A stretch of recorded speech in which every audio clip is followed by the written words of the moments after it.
తల్లితో కూడా ఒకసారి మాట్లాడిద్దాం. అసలు నిజంగా ఈ అంశంలో తల్లి కన్నీటి పర్వం అవుతుంది. గంధం వైష్ణవి మాదాపూర్ గ్రామంలో ఉన్నాం మనం. ఈ సమయంలో మాట్లాడించద్దు, కానీ మాట్లాడించక తప్పదు. ఎందుకంటే ఇలాంటి చీడ పురుగులు సమాజంలో ఉండకూడదని కుటుంబ సభ్యులతో పాటు 13 మంది అన్నలు కూడా చెబుతున్న పరిస్థితి.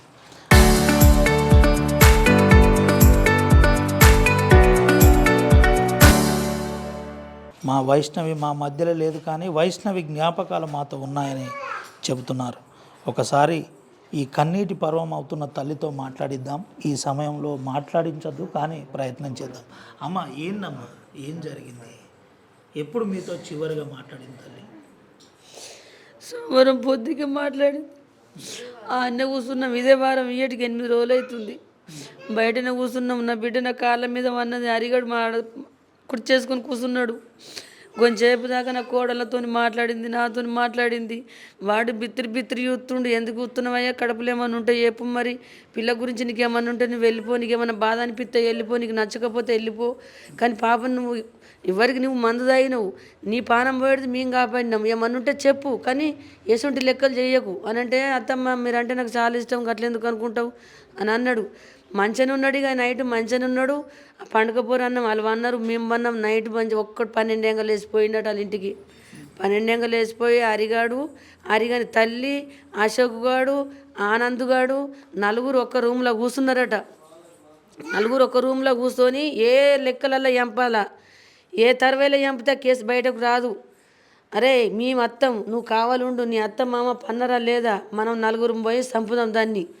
అది చంపేయాల, చంపేస్తేనే మనకు మేనత్త పిల్ల ఉన్నది. అక్కడ 20 లక్షలు 30 లక్షలు పోస్తారు. ఎంత డబ్బు అంటే అంత డబ్బు ఇస్తున్నారు. 50 లక్షల ఆస్తి వస్తుంది, 2 ఎకరాల పొలం వస్తుంది, 4 ఎకరాల పొలం వస్తుంది. ఉన్నోళ్ళని చేసుకుంటే బత్తం, లేని వాళ్ళని చేసుకుంటే ఏం బత్తంరా. ఆయన ఇంత అక్కడ ఫిక్స్ అయింది. ఫస్టే ఫిక్స్ పోతే అయిపోవు. నీ బిడ్డ కావాలంటే వీడియోలలో మొత్తం మా వాళ్ళందరికి బతులాడితే నేను ఇయ్యన్న. వాళ్ళ తల్లిదండ్రులు వచ్చి మాట్లాడిరు, మా ఇంటికి వచ్చి మాట్లాడినా నా పిల్లని అన్న. అప్పటికి 3 నెలలు అయింది. అందరికి ఫోన్ చేసి తల్లికి, అమ్మ పోదందయ్య, పాప కావాలా, పోదందా అంటే అది దొంగ లంగా రవిడిది ఈడుపుది మంచిది కాదు అద్దున మందు తాగి ఆయన హాస్పిటల్ పడ్డాడు. 8 రోజులు ఉన్నాడు. 8 రోజుల తర్వాత మళ్ళీ ఫోన్ చేసిండు మా ఫ్యామిలీ అందరికీ. ఇక మందు డబ్బా తెచ్చుకున్నా, చెట్లలో అవ్వకున్నా చనిపోతున్నా, వయసమ్మ వల్ల నా పానం పోతుంది. ఈ జీవితానికి నేను నల్లగున్నా కర్రెగున్నా మీ వయసమ్మ నాకు ఇత్తలేరా, నేను జాదకపోతున్నంటే నేను మొగోన్నే కాదు, నా కుటుంబం అని అందరు ఇసబెట్టేస్తున్నా, నా అన్నదమ్ములు నా తల్లి నీ బిడ్డను అద్దంటారు, చేస్తా దాన్ని చంపుతా నన్ను చంపుతాంటారు. అంటే గసుంటి ఫ్యామిలీకి దొంగ ఫ్యామిలీకి నేను ఇయ్యను. మా అన్న రవిడి 100 మంది ఉన్నారట రవిళ్ళానికి. వాళ్ళు ఎంతమందిని చంపిండ్రో వాళ్ళు ఇప్పుడు ఒక్కరు నా బిడ్డను ఒక్కరిని చంపలేదు. సొంత తండ్రిని చంపుకురట వాళ్ళు. మొత్తం కొట్ల ఊరంతా చెప్తుంది. తల్లి తండ్రికి ఊరేసి ఇంట్లోనే ఇంట్లోనే వారేసి మొత్తుకున్నదట. మందందరు చెప్తున్నారు. మొత్తం వాళ్ళు కడ్లు ఆ మ్యాటర్ నాకు తెలకపోయాయి. మందు తాగినాక అయ్యో కలకాలని మా అందరికి ఫోన్ చేస్తే, అత్తమ్మ నేను అత్తున్నంటే నువ్వు నా ఇంటికి వస్తే మరి కదా ఉండదు, నేను నీకు అయ్యేలా నువ్వు మందు తాగినావు, ఏ గొంతలో వచ్చినా మళ్ళీ మందు తాగుతావు, మరి నా బిడ్డను చంపుతావు, నేను నీకు అని 10 సార్లు చెప్పంగా కూడా వచ్చిండు. అందరు కాళ్ళ మీద పడ్డాడు. కాలు మొక్కుతా, దండం పెడతా, తప్పు లేదు, నేను తప్పు చెయ్యను, నేను మళ్ళీ మా వాళ్ళ ఇంటికి పోను, మీ ఇంటికనే వాడు ఉంటా, నువ్వు ఎంత ఇస్తే గంత అని నా ఇంటికాడ వాడు ఉండి చేసి 2-3 నెలల దాకా మంచిగా ఉన్నాడు. ఫస్ట్ 2 నెలలు అయినాక ప్రెగ్నెంట్ తీపిచ్చిండు. ప్రెగ్నెంట్ తీసినాక మళ్ళీ ఆయనతో నా బిడ్డ నాకు చెప్పలేదు. నెల అయినాక చెప్తే నేను బేరిచ్చిన, చిన్నగా బేరిచ్చిన, పెద్దగా బేరితే ఏమన్నా చేసుకుంటాడు. ఏమంటే చిన్న పిల్లని ప్రెగ్నెంట్ తీపిచ్చిన, అత్తమ్మ చిన్న పిల్లని ప్రెగ్నెంట్ తీపిచ్చిన అంటే మళ్ళీ సరిచినప్పుడు తప్పు చేయకన్నా సరే అన్నారు. మళ్ళీ ప్రెగ్నెంట్ అయింది. ప్రెగ్నెంట్ అయినాక ఆయన ఇక మళ్ళీ మా సిటీతో ఏమన్నాడు, కట్నం పోయామని మీ అమ్మని. కట్నం పోయామని అంటే బండి కొనిచ్చిన సార్, నాకు ఉన్నంతలో పెడతా, నేను బండి కొనిచ్చిన, ఈ ఇంట్లో అమ్ముకున్నా. నేను ఇప్పుడు ఇంట్లో లేను, ఇప్పుడు పోతే 29 తారీఖు నేను వెళ్ళిపోతున్నా, ఇంట్లో అమ్ముకున్నా. అయితే పిల్లల బాకి బాగుంది, వీళ్ళ బాకి ఉన్నది. నా బిడ్డకి 7 రూపాయలు పోయేలా గుడిసేసుకున్నా నా భర్త, వీళ్ళకైతే అప్ప చెప్తా అని నా పిల్లలకు కూడా పాపం వాళ్ళకి సరి 2-3 లక్షలు అప్పేసిన. 5 లక్షలు కాదు, సరి 10 లక్షలు అప్పేసిన.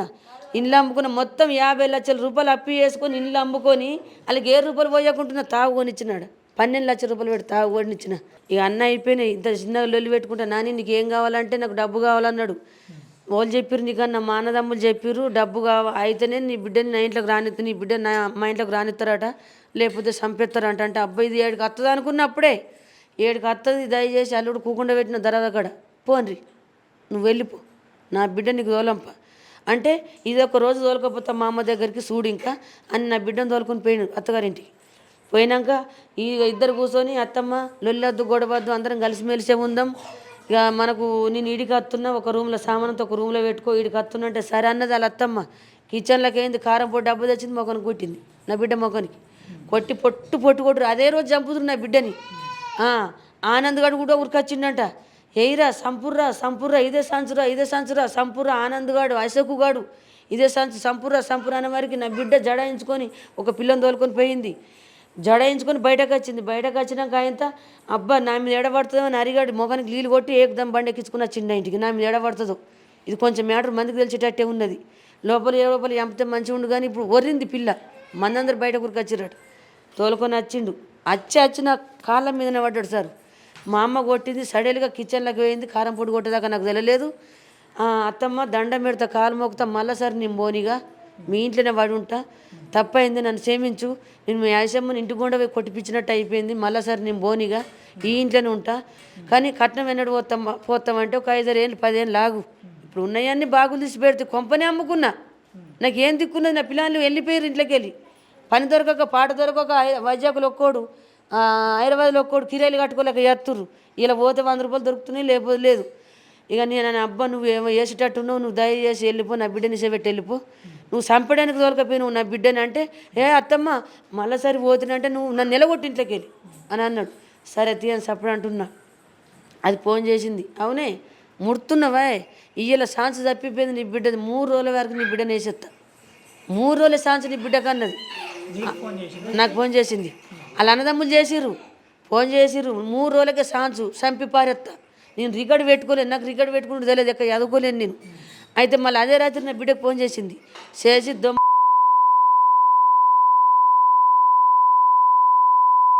రికార్డు నా బిడ్డ పెట్టుకుంది రికార్డు.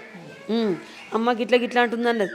నాకు భయం పడుతుంది, అట్లనే భయం పడుతుంది. అరే మరి ఇట్లా మీ అమ్మకి ఇట్లా అంటుంది ఏంది, చంపెత్త అంటుంది, మరి దయచేసి నీకు కావాలంటే వెళ్ళిపో, కావాలంటే వెళ్ళిపో కానీ నువ్వు నా ఇంట్లో ఉండుడద్దు, నీ కుటుంబం నా పిల్లల్ని చంపుడద్దు, నా బిడ్డను చంపినట్టు నన్ను కూడా చంపుతారు. ఇక మీరు ఎటేటో సైకో ఉన్నారు, మీరు ప్లాన్ మీద చంపుతారు, సైకో ఏం కాదు. మీ అన్నదమ్ములు గుణాలను పట్టుకొని తిరుగుతారు, ఫుల్ సపోర్ట్ ఎమ్మెల్యే అంటుర్రు. ఎమ్మెల్యే సపోర్ట్ తప్పులు చేస్తే ఎమ్మెల్యే సపోర్ట్ చేయడు. ప్రతి ఒక్కళ్ళు ఎవరైనా సరే, నేనైనా సరే ఎవరైనా సరే మనిషి న్యాయంతోనే మాట్లాడాలి. దేవుడు కూడా మనం క్షమిస్తుంది. లంగని దొంగని సేరదీసి ఇది తప్పు కాదు ఒప్పు కాదు తప్పేసిన వాళ్ళని సేరదీస్తే మాత్రం సారు అది దయచేసి అది మంచిది కాదు. అదే రోజు ఇక సోమవారం అంటే 3 రోజులు సాంచి ఇచ్చిర్రా, 3 రోజులు అయినాక 3 రోజులే వాళ్ళ అమ్మల ఇంటికి దార పడుతుండు. కరెక్ట్ 12 గంటలకు పోతుండు సారు. నేను కనిపెట్టిన నా బిడ్డ లేచింది, అమ్మ ఇట్లా పోతుండమ్మా అని అంటే 3 గంటల దాకా ఆడు ఇంటికి పోయి వచ్చేదాకా కూర్చున్నా. నేను ఇదే సోపల మీద కూకున్నాం నా బిడ్డ నేను. ఆడు 3 గంటలకు వచ్చిండు. అంటే ఎట్లా చంపాలా అని ప్లాన్ చేస్తుర్రు. ఆ ప్లాన్ సంగతి నాకు అర్థం కాలే. అయితే ఎందుకైనావు నాని అంటే అమ్మ బాధపడుతుంది అని పోయినా, నేను పోతే నేను కలిసి పన్నులం అవుతుంది, మళ్ళీ నీ అప్పుడు మందులు లేకపోతే అమ్మ ఎడుతుంది అని పోయినా. నా అమ్మతో నేను మాట్లాడుకోవద్దు అత్తమ్మ అంటే మాట్లాడుకున్నానా, నేను అమ్మకు దూరం చేసేదని కాదు, నేను కూడా అమ్మనే కదా, కుటుంబంకు దూరం చెయ్య. మీరు ఇల్లు కట్టుకున్నాక కూడా మీ అమ్మని జాదుండ్రి, మీరు 3 అన్నదమ్ములు ఉన్నారు కదా, మనిషికి ఏడాది జాదుండ్రి, నీ దిక్క ఉంటే నువ్వే యాదుకో. అమ్మ గురించి తప్పుగా మాట్లాడాను, నాన్న గురించి తప్పుగా మాట్లాడాను అని అంటే అత్తమ్మ నీ అసంటే అత్తమ్మ నాకు దొరకది అని అన్నాడు. సరే అనుకుని సప్పుడు అంటున్నా. సోమవారం రాత్రి మేము బయట కూర్చున్నాం సార్. ఆడు ఆలోచించుకున్నాడు బాగా. నా బిడ్డ అని కొంచెం నవ్వుకున్నాం, నా బిడ్డ నవ్విపించిందని అతను మాట్లాడింది సారు. మాట్లాడింది, నవ్వింది, తులివింది, కొంచెం కూసున్నాం. 10 అవుతుంది, అమ్మ నిద్ర వస్తుంది, నేను పడుకుంటా అన్నది. సరే అమ్మ పడుకోపో అన్న. అది ఆ రూమ్లో అన్నది, నేను ఈ రూమ్లో అన్నా. పన్నాక ఆయనతో అక్కడ కరెక్ట్ 11 ఏంగను 12 ఏంగను మళ్ళీ కొట్లకు వేయండి. కొట్లంతా తెలిసే, మొత్తం సీసీ కెమెరాలు అన్నీ పడ్డాయి. సీసీ కెమెరాలు మొత్తం పడ్డాయి. ఫుల్ కళ్ళు తాగిండు. ఇక ఏం చేసిండు, ఇక్కడ మా ఊళ్ళో సీసీ కెమెరాలు అరిగానికి తెలుసు.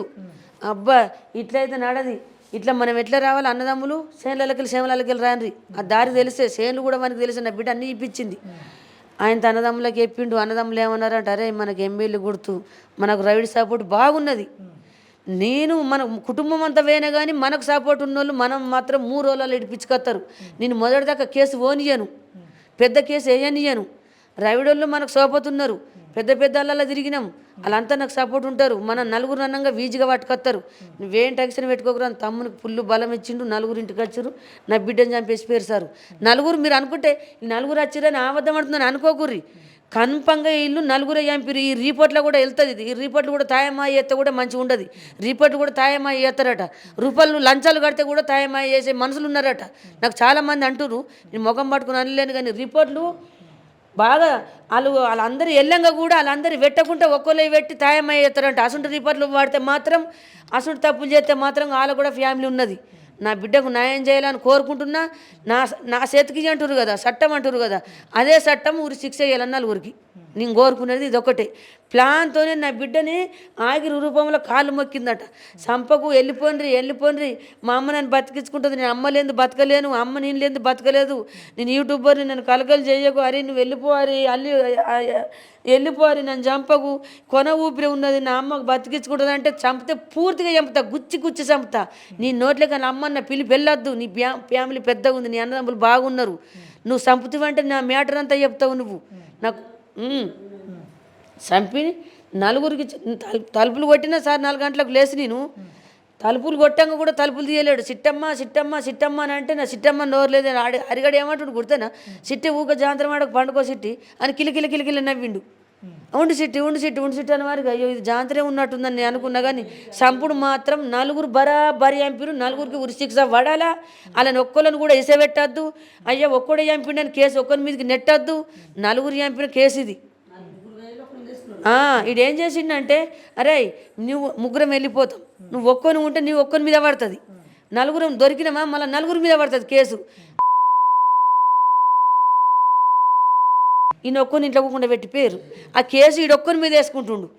నలుగురి మీద ఎత్తే మనం వెళ్ళాం కదా, రూపాయలు జరిపోవు కదా, మళ్ళీ పెద్ద కేసులు పడితే ఎవరు ఇడిపోయాల నలుగురిని అంటే అని నలుగురు గట్టిగా సేరిగా తీసుకొని మీరు ప్రతి ఒక్కరికి చెప్తున్నా. ఇప్పుడు 8 రోజులు అవుతుంది, 8 రోజులు అవుతుంది. రేవంత్ రెడ్డి సార్ కూడా ఈ వీడియోలో పోతుంది ముఖ్యమంత్రి గారికి. ఈ వీడియో పోవాలా, ఆయన ఎత్తలేడు మా ఇంటికి, ఇక్కడ రాడా. మేము అందరికీ సపోర్ట్ మేము ఉంటున్నాం కదా, అందరికి సపోర్ట్ ఉంటేనే కదా ఎంపీలు అవుతారు. ఈ సపోర్ట్ అంతా అందరికి ఉంటుంది కదా, అందరు న్యాయం కరెక్ట్ మాట్లాడాలి. ఎంపీలు సార్కు దండం, కవితమ్మకు దండం, కేటీఆర్కు దండం. అది ఇంకా అమ్మ ఉన్నది, ఆమె పేరు ఉండే సీతక్కకు నమస్కారం, పవన్ కళ్యాణ్కు నమస్కారం, మెట్పే ఎంపీలు గారికి నమస్కారం, అది నిజం ఇప్పుడు జగిత్యాల ఎంపీలకి నమస్కారం. ప్రతి ఒక్కరికి మొక్కుతున్నా. నాకు ఏ న్యాయం జరుగుతలేదు, న్యాయం జరగాలని కోరుకుంటున్నా. ఎస్పీలకు, డిఎస్పీలకు, పోలీసు వాళ్ళకు అందరు కోరుకుంటున్నా. ఈ పంచాయతీ పెద్ద ఇది, ఎందుకంటే మర్డర్ కేసు పెద్దది కాబట్టి నా బిడ్డకు అన్యాయం చేసిరు కాబట్టి రాష్ట్రం అంతా చేతులెత్తి మొక్కుంటున్నా. నా బిడ్డకు అందరు పానం ఉన్నారు, ఈ అమ్మకు పానం ఉన్నంత రాష్ట్రం మీద ఎవరికి లేరు. అంత రాష్ట్రం మెచ్చింది నా బిడ్డని. వీళ్ళకి ఏమైంది అయ్యా, నా బిడ్డను చిన్న పిల్ల అయ్యా, తప్పియతనతో ఎప్పనుంటివి చిన్న పిల్లలను 50-60 ఏళ్ళు వయసు వచ్చిన వాళ్ళు చంపిపోయారు. నాకు న్యాయం చేయాలా, వాళ్ళందరూ నా ఇంటికి రావాలా. ఈ కేసు బాగా డేంజర్గా నడాలా, వాళ్ళకి ఉరి శిక్ష వేయాలని కోరుకుంటున్నా. వేయకపోతే మాత్రం నాకు అన్యాయం చేసినట్టే, మీకు న్యాయం రానట్టే. వాళ్ళ కుటుంబం నలుగురిని చంపాలా, ఒక్కరు కూడా ఉరి శిక్ష తక్కువ వేయద్దు, ఒక్కరికి వేయద్దు, నలుగురికి వేయాలా, నలుగురిని చంపాలా. ఈ రాష్ట్రం అంతా 2 రాష్ట్రాలకు పోతుంది. భూమి పుట్టిన కాడికి పోయింది నా బిడ్డ, వాళ్ళంతా ఏడుతుర్రు. వీళ్ళందరికీ న్యాయం చేసేటోళ్ళు కొంచెమన్నా ఉండాలి కదా. నా న్యాయం ఏది, నేను ఎట్లా బతకాలా. ఈ అమ్మ పెద్ద లెవెల్ ఈమెది. ఈమె వల్లనే నేను బతున్నా. నా మౌని కూడా కళ్ళు పెట్టిస్తున్నది. ఇప్పుడు ఎవరు సాయం చేయాలా, నాకు ఎవరి బలం ఉండాలా. సంపాదించిన తల్లి పోయినాక నా కాలు చేతులు ఇప్పుడు నేను చచ్చేంతకాలం నేను లేస్తానా, ఈ అల్లరకు నేను లేస్తానా, తల్లి లేస్తుందా.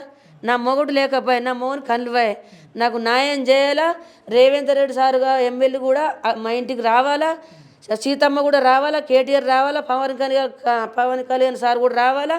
నాకు న్యాయం చేయాలా, నలుగురికి మాత్రం ఉరి శిక్ష పడాలా. ఇదొక్కటి న్యాయం నాకు. మీకు ఇప్పుడు పోలీసులు ఏమన్నారు, ఇక్కడ ఉన్న డిఎస్పి రాములు గారు కొంత విజన్ ఉన్న వ్యక్తి, మంచి ఆలోచనలతో ఐడియాలజీతో పనిచేస్తారు, మీకు ఏం చెప్పిండమ్మా వచ్చి? ఏం చెప్తలేరు, చేస్తామంటారు సారు. ఏం టెన్షన్ పెట్టుకోకు, నీకు న్యాయం చేస్తాం, తగిన శిక్షను వేస్తాం. తగిన శిక్ష సారు, కుక్కని పందిని చంపితే తగిన శిక్ష వేయండి, మనుషులు సార్ వీళ్ళు మనుషులు. అదే మరి నేను చెప్తున్నా శిక్ష ఎత్తామని అంటున్నారు కదా, అదే శిక్ష నాకు వేయండి. నేను వాళ్ళ నలుగురిని మళ్ళీ ఏ మాట అంటేనేమో ఈ మాట అనొద్దు అంటారు సారు. మరి వాళ్ళ నలుగురిని నేను గౌరవించాలా, చట్టాన్ని గౌరవించాలని ఈ న్యాయాన్ని చట్టంగా అప్పచెప్తున్నా. ఆ చట్టం చేతుల్ని పెట్టుకొని నేను చంపుతాను నేను అంటలేను. ఇప్పుడు అన్నగావచ్చు అన్ని వీడియోలల్లా ఇప్పటి నుంచి అనను. ఆ చట్టం వాళ్ళకు ఉరి శిక్ష వేయాలి. అలా నలుగురని చంపితేనే నాకు న్యాయం చేసినట్టు. చివరిగా చిట్టమ్మ మీతో ఎప్పుడు మాట్లాడిందాం? సాయంత్రం 10 గంటలకు చిట్టమ్మ సోమవారం సాయంత్రం 10 గంటలకు మేము బయట కూర్చున్నాం. నా దగ్గర ఈడ అన్నది చిన్న కోడలు చిన్న వదినకు ఫోన్ చేసింది, పెద్ద వదినకు ఫోన్ చేసింది, చిన్న పిల్లలతో నవ్వింది. నాకు చిన్న పొట్ట పెరుగుతుంది, ఇలా పాప ఉన్నారు సానియా, నా కొడుకు పుడితే నీ 2 బిడ్డలు నా కొడుకుకి వేసుకుంటుంది. నా చిన్న కొడుకుకి 2 బిడ్డలు పుట్టిర్రు, నా పెద్ద కొడుకుకి బిడ్డలే. వాళ్ళకి పని లేక పాటలేక వాళ్ళు ఒక్క సాగు చేస్తుర్రు. ఈ పిల్ల నవ్వుకుంటా నేను చేస్తా మిమ్మల్ని, నేను యూట్యూబర్ని అవుతున్నా, మిమ్మల్ని అందరిని బతికిస్తా, చిన్నోని కూడా బతికిస్తా, చిన్నోని దేశం దోలంపుతా, మీరు ఏం టెన్షన్ పెట్టుకోకుర్రి. నేను కూడా లేతే మాత్రం నా ఇంటికి నేను సపోర్ట్ ఉంటా, నేను బాగులు తెంపుతా, అప్పులు తెంపుతా, అన్నదమ్ములకు సహాయపడతా, తండ్రికి కన్ను పెట్టిస్తా అని ఆ రాత్రి ఆడ మాట్లాడింది. ఈ హరిగాడు కూడా ఇంటుండు. మా ఈయన కూడా సిట్టి నా కళ్ళు వేనే సిట్టి కళ్ళు పెట్టి ఎల్బీ ప్రసాద్ హాస్పిటల్కి పోతే ఆపరేషన్ చేస్తే నా మౌన్ కళ్ళు 2 వేని గింతంత ఒకటి సిగ్నల్ కనిపిస్తుంది. అది 4 రోజులైతే ఆయనతో పోతుందట. అదే శివర్ మాటలు. మళ్ళీ పొద్దుల లేస్తే సేవమైంది. గవే శివర్ మాటలు సారు. దయచేసి దండం పెడతా, కాలు మొక్కుతున్నా. నా బిడ్డకు ఫ్యాన్స్ ఎంత పబ్లిక్ ఉన్నారో వాళ్ళందరి కాలు కూడా నేను మొక్కుతా. వాళ్ళకి అన్ని కోటి దండాలు నేను పెడుతున్నా, రాష్ట్రం అంతా దండం పెడుతున్నా. నా బిడ్డకు న్యాయం చేయాలి, అందరు సపోర్ట్ ఉండాలా, వాళ్ళకు ఉరి శిక్ష వేసేదాక అందరు పట్టుబట్టాలని కోరుకుంటున్నా. నాకు నా బతుకు లేకపోతే ఈ అమ్మకు వాళ్ళు న్యాయం చేయకపోతే మాత్రం నేను ఎన్ని సంవత్సరాలు కూడా మొత్తం పోలీస్ స్టేషన్లో కూకుంటాను. నలుగురిని చంపితేనే నేను ఇంటికాడ ఉంటా. అలా నలుగురిని చంపకపోతే మాత్రం నేను ఎక్కడ మొదటి దాకా పోతాను, నా పానం పోయినా సరే. నలుగురు బాగా డేంజర్ సార్. వాళ్ళు మొగన్ని చంపుకున్నది అరిగని తల్లి. వాళ్ళకు నలుగురికి శిక్ష వేయాలని కోరుకుంటున్నా. ప్రజలందరికీ చెప్తున్నా, వాళ్ళకు రవిడిగాళ్ళు ఉన్నారట, గుండగాళ్ళు ఉన్నారట, ఎంబీలు సపోర్ట్ ఉన్నారట. ఇప్పుడు గుండగాలు కూడా సపోర్ట్ చేయొద్దు. అది ఆనంద్ కానీ అశోక్ కానీ వాళ్ళని దోస్తులైనా క్షమించద్దు. వాళ్ళకి ఎవడు సపోర్ట్ ఇవ్వకుండ్రి, పోయాలని బెలి మీద దేకుర్రి. మీరు పాపం కట్టుకుంటారు, మీరు ఆగం అవుతారు. వాళ్ళని తెత్తురంటే పాపత్కులను తెత్తురంటే వైకిళ్ళు సార్ కూడా చెప్తున్నా, దోస్తులకు చెప్తున్నా, ఎంబీలు సార్కు చెప్తున్నా. మధ్యలో ఏమైనా సపోర్ట్ ఉంటారు చూడు, పేర్లు తెలియదు నాకు. కానీ అరిగానికి అయినా కానీ లచ్చిక అయినా కానీ అశోకు ఆనంద్ కానీ భూమి మీద ఎవరు సపోర్ట్ చేయొద్దు, బెలి మీద దేవద్దు. అయితే సత్తరా అందులోనే అవని తీత్తరా ఉరిదీయని. వాళ్ళు బయట కంటికి కనిపించద్దు, ప్రజలలో తిరగద్దు. వాళ్ళు బరాబరి కావాలని కోరుకుంటున్నా. బరాబరి పాపత్కులు అయితేనే వాళ్ళని బయటకు తీసుకురావాలి. పాపత్కులు అయితేనే వాళ్ళకి పిల్లలు జల్లలు లేకపోతే నా శిక్ష నాసుంటు పిల్లలు ఒడగొట్టుకున్న వాళ్ళు అయితేనే వాళ్ళని ఆనందుగాని అశోక్ని లచ్చిని అరిగాన్ని పాపత్కులు అయితేనే వాళ్ళని బయటకు తేవాలా. న్యాయం నా అక్కడ నడలని చెప్తున్నా. లాయర్లకు కూడా నమస్కరించి చెప్తున్నా. రూపాయలకు మీరు మోసపోకుర్రి, లంచాలకు మోసపోకుర్రి. ఏ పెద్ద పదవికి కానీ 4 రూపాయలు ఇస్తే మీరు లొంగకుర్రి. బ్యాంకులో పెట్టినవాట అమ్మా, ఏం లేకుండా అమ్మేసినవాట. ఏంది మొత్తం బంగారం అంతా నాశనం చేసుకున్నా, అమ్ముకున్నా. ఇండ్లు 29 తారీఖున రా అని ఇంట్లోకి వెళ్ళిపోతున్నానా, దొంగ ఆవదలు ఆడుతున్నానా, దొంగ నాటం చేస్తున్నానా. ఇండ్లు అమ్మి మొత్తం నా పిల్లలకు బాగులు అప్పులు బాగా అయినాయి అని ఇండ్లు అమ్మినా కానీ ఇంకా 50 లక్షల బాగు ఉన్నది. ఆ బాగులు ఇప్పుడు ఇలా తీసిన బాగు 20 లక్షల దాకా పెట్టినా. మన అరిగానికి 4 లక్షల రూపాయలు హాస్పిటల్ పైన పెట్టిన అని తక్కువ పెట్టినా సార్. తాపకు 10, 20, తాపకు 10 ఖర్చులు మొత్తం నేనే వేసినాడు. 100 రూపాయలు పని చేయలేడు. ఆడింట్లో ఉంటే నేను పూలు పెట్టి సాదిన. ఆ బాగులు ఇప్పుడు మనం 10, 20 లక్షలు తీస్తాం, ఆఖరికి లెక్క గింత అవుతుంది. తీసినప్పుడు లెక్క దొరుకుతుందా? నా బాధలు మీకు తెలుతలేవు. నా దొంగ మాటలు లంగ మాటలు అనుకోకూరు సారు. దండం చెల్లె ఈ ఫోటో ఎప్పుడు దిగిందమ్మా చివరిగా? ఇగో ఈ ఫోటోవా, అదేమో లగ్గం ఫోటోవా. ఇక అదేమో ఫంక్షన్ అయినాడు దిగింది. ఫోన్లో ఇల్లు మొత్తం ఇల్లుని ఫోన్లో అలగిలే తీసి కట్టించారు సారు. దండం పెడుతున్నా, కాలు మోకుతున్నా. నా బిడ్డ లేకపోతే నేను చచ్చిపోతున్నా. నాకు శ్వాస వెళ్తలేదు, నా కాలు చేతులు వాడిపోతున్నాయి. అది లేని నా బతుకు లేదు. నా ఇల్లు అమ్ముడు వేయింది. నా బిడ్డను బతికేలా, నాకు న్యాయం చేయాలా. వాళ్ళకు ఉరి శిక్ష చేస్తేనే నేను సైలెంట్ ఉంటా. ఏ ప్రజలు కూడా భూమి మీద ఎవ్వరు ఎంత సపోర్ట్ పాన దోస్తులు కూడా అశోక్ కానీ అరిగాన్ని ఆనంద్ కానీ అలాని ఎవ్వరు నిడిపియద్దు. ఎవ్వరు ఎంత పెద్దోళ్ళు కూడా ఎంబీలు సారు కూడా మొత్తం వీళ్ళందరూ మాట్లాడితే ఇలా ఉరి శిక్ష పడదా? ఒక్క ఫోన్ మీద పడుతుంది. ఇసుంటి ఇసపురుగులు ఎందుకు సారు? ఇసుంటి ఇసపురుగులు ఎందుకు? వాళ్ళు ఎత్తనే ఈ దినంలా రేపు ఇంకా వేరేటోళ్ళు యావరు. వీళ్ళని చంపితే మళ్ళీ నా అసలు తల్లి బిడ్డల్ని చంపరు. అందుకు ఇలా చంపాలని కోరుకుంటున్నా. ఇగో రాష్ట్రం అంతా మొక్కుతున్నా, నా బిడ్డకు న్యాయం చేయాలని మొక్కుతున్నా. ముఖ్యమంత్రికి మొక్కుతున్నా, వాళ్ళందరూ వచ్చి నాకు సాయం చేయాలి. ఇది పరిస్థితి. నా బిడ్డకు న్యాయం చేయాలి. నా చిట్టి అలియాజ్ వైష్ణవి మనం చూపెట్టచ్చు. పరిస్థితి చాలా బాధాకరమైన అంశం. ఫోటో మీద విలపిస్తున్న దృశ్యం ఆర్టీవీ చూపెడుతుంది. తల్లి కన్నీటి పర్వమవుతున్న యథార్థ గాథను ఆర్టీవీ చూపెడుతుంది. అయితే ఈ బాధ ఎవరికి రావద్దు. ముఖ్యంగా కన్న తల్లిదండ్రులకు అత్యంత బాధాకరమైన అంశం ఇదే. ఆ బాధ ఏంటంటే బిడ్డ చనిపోవడం, కొడుకును ఒకవేళ చనిపోతే తండ్రి భుజాల మీద మోయడమే అత్యంత బాధాకరమైన అంశమని పెద్దలు చెబుతుంటారు. అదే అంశాన్ని తల్లి కన్నీటి పర్వమవుతుంది. అమ్మ ఏంటమ్మా అంటే ఇంత దారుణానికి ఒడిగట్టిన టైంలో 3 నెలల ముందు ఎప్పుడన్నా ఇటువంటి గొడవలు జరిగిందా ఇంట్లో? మా ఇంట్లో గొడవలు కాదు, వాళ్ళ ఇంట్లో గొడవలే. ఇసబెట్టు కట్నాలు తెస్తుందిరా, కట్నం తెస్తుందిరా. మేనమడదలు మాట్లాడినరా, నీకు మేనమడదలు నాకు మేనగోడలు, మన కుటుంబం పిల్ల చేసుకుంటే మనం పేరుకి వస్తాం. ఇసబెట్టు అని అంటే ఈడు నమ్ముంగడు ఏమని నటించిండు. అత్తమ్మ నువ్వు ఎంత ఇత్త గంతయ్య అత్తమ్మ, అందమైన పిల్ల దొరికింది నాకు గంతయ్యాలు, నా మొఖానికి నీ బిడ్డని ఇచ్చేదే కాదు, అందమైన పిల్ల నువ్వు ఇచ్చినావు నాకు గంతయ్యాలన్నాడు. మళ్ళీ నా బిడ్డ దగ్గరకు ఏమేమి అమ్మని కట్నం పోయామను, నాకు పొలాలు ఇస్తారంట అంటే మా సిట్టి కూడా మరి పో అరే నువ్వు అద్దు నిన్ను నన్ను ఇసబెట్టిపోరి, నేను ఇటుకు చేసుకుని బత్తా, నా అమ్మని నన్ను అయితే కలకలు చేయకు, నాకు రూపాయి పోయకు, నువ్వు ఎట్లా వచ్చినావు అట్లా వెళ్ళిపో కానీ ఊకి రద్దు పెట్టకని మన నా బిడ్డ కొర్రుడు పడది. అది ఎక్క ఎవరితో వర్రది, ఎవరితో స్నేహం చేయది, వీటి బుద్ధి అందరు నవ్విపిస్తుంది, సంబరంగా వస్తుంది. నాసొంటి బిడ్డను చంపిండు, ఇసుంటి గతి వాళ్ళకు రావాలా, కాలు మొక్కుతా, దండం పెడతా. యూట్యూబ్లో అందరికీ నా బిడ్డ వీడియోలు చూసి అందరికీ అలా కాళ్ళు నన్ను ఎత్తలు పోసుకుంటా, నా బిడ్డకు న్యాయం చేయాలి, వాళ్ళకి ఉరి శిక్ష చేయాలి, వాళ్ళని ఒక్కళ్ళని కూడా వదలొద్దు. ఈ వీడియో కాదు ఎన్ని సంవత్సరాలు రారు మీరు, నేను ఇంకా 10 సంవత్సరాలు వచ్చినా కానీ వాళ్ళు బయటకు వచ్చేదాకా ఇదే మాట మాట్లాడతా. ఏ శిక్ష ఎత్తారో వాళ్ళ పానం పోయి శిక్ష ఎత్తనే నేను సప్పుడు అంటుంటా. చిన్న శిక్షలు ఎత్తే మాత్రం ఊకోను సార్, నేను చిన్న సీటింగ్ కేసు చిన్న శిక్షలు ఎత్తే మాత్రం నేను ఊకోను. నాకు చెప్తలేరు, ఇప్పుడు రిపోర్ట్లు చెప్తలేరు, ఏ కేసు రాసినామో ఎంత పెద్ద కేసులో కూడా నాకు చెప్తలేరు. వాళ్ళు లోపల చట్టం వాళ్ళకు నేను చెప్పినా కాబట్టి వాళ్ళకు దారుణమైన శిక్ష వేయాలని నేను కోరుకుంటున్నా. ఇది పరిస్థితి. ఈ ప్రాంతంలో ఉన్న డిఎస్పి రాములు గారు ఈ అంశంలో మీరు క్లారిటీగా ఉన్నారని మేము అనుకుంటున్నాం. అయితే ఒక విజన్ ఉన్న అంశాల్లో మీరు మంచి ప్రత్యేకమైన స్థానం ఉంది అని బయట ప్రచారం కూడా ఉంది.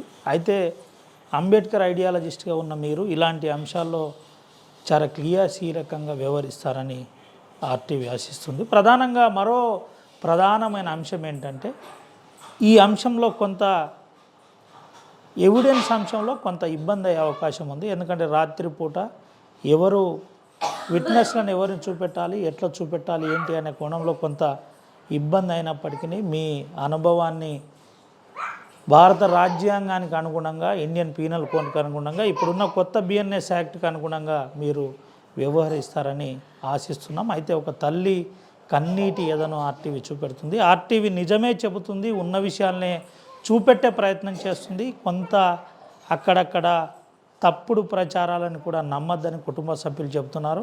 మా బిడ్డ ఎటువంటి తప్పు చేయలేదు, మళ్ళీ చెబుతున్నాను, మా బిడ్డ ఎటువంటి తప్పు చేయలేదు. మా బిడ్డ ఎప్పుడు కూడా మా కోసం ఈ ప్రాంతంలో ఉన్న అంశాలు ఎప్పటికప్పుడు యూట్యూబ్లో పెడుతూ సమాజాన్ని జాగృతి చేసే ప్రయత్నం చేసింది. సమాజంలో ఒక ఎంటర్టైన్మెంట్గా తన మారాలనుకుంది. ఆ రెవెన్యూ ద్వారా కుటుంబాన్ని పోషించాలని అనుకుందని కన్న తల్లి చెబుతుంది. ఒకసారి అమ్మ ఉంది, అమ్మతో కూడా మాట్లాడిచ్చే ప్రయత్నం చేద్దాం. ఏది ఏమైనప్పటికీ ఈ అంశంలో ఈ గ్రామస్తులు చాలా సీరియస్గా రియాక్ట్ అవుతున్నారు. మాకు ఈ కుటుంబానికి న్యాయం చేయాలని చెబుతున్నారు. 13 మంది అన్నలమున్నాం, మేము గౌరవిస్తున్నాం ఈ ప్రభుత్వాన్ని, ఈ వ్యవస్థను, ఈ పోలీస్ వ్యవస్థను గౌరవిస్తున్నాం, జ్యుడిషియరీని గౌరవిస్తున్నామని చెబుతున్న పరిస్థితి కనబడుతుంది. ఏది ఏమైనప్పటికీ వెంటనే మాకు సత్వర న్యాయం జరిగే విధంగా ముఖ్యమంత్రి రేవంత్ రెడ్డి కూడా స్పందించాలని కన్నతల్లి ఆర్టీవీతో చెబుతున్న పరిస్థితి కనబడుతుంది.